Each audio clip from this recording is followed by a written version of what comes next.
మగవాళ్ళు ఈ చెవితో విని ఈ చెవితో వదిలేస్తారు. భార్య అని చెప్పినా ఈ చెవితో విని ఈ చెవితో వదిలేస్తారు. ఆడవాళ్ళు ఈ చెవితో విని ఈ చెవితో విని నోటితో వదిలేస్తారు. వాళ్ళకి ఎవరో మీద చెప్పుకోవాలి, చెప్పుకోకపోతే కష్టం. ఆఖరి ఇష్టం లేని ఆడపడిచేనా సరే చెప్పుకోవాల్సిందే. చెప్పుకోకపోతే ఏదో చెప్తూ తీరాల్సిందే. ఇది కాకపోతే పని వేస్తూ చెప్తారు.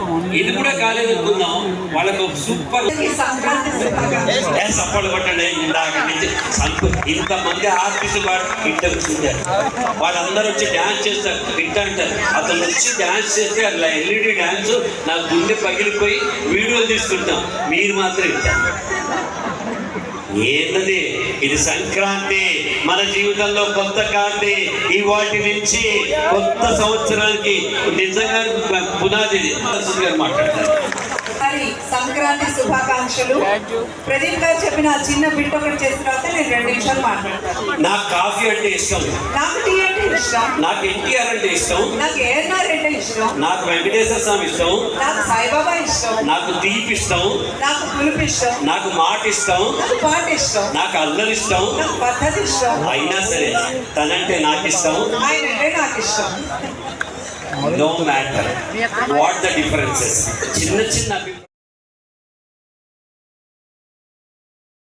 అన్నట్టే బంధువు ఎవడంటే ఫలానా వాడంటే చుట్టూ ఎందరు ఉన్నా ఉండి లేనట్టే అంటాడు.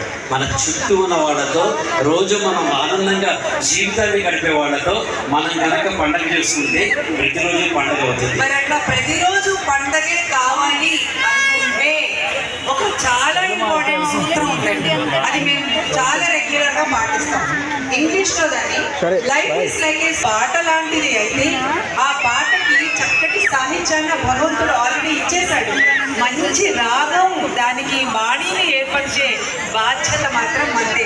అంటే మనం పుట్టే ముందర ఏ ఇంట్లో పుడతామో తెలియదు, ఏ తల్లిదండ్రులకు పుడతామో తెలియదు, ఏ కులం ఏ మతం ఎక్కడ గొప్పింట్లో పుడతామా పేదింట్లో పుడతామో తెలియదు. Everything is set by God. భగవంతుడు అన్నీ రెడీ చేసిన తర్వాత మనకి జన్మనిస్తాడు. ఒక్కసారి జన్మ తీసుకున్న తర్వాత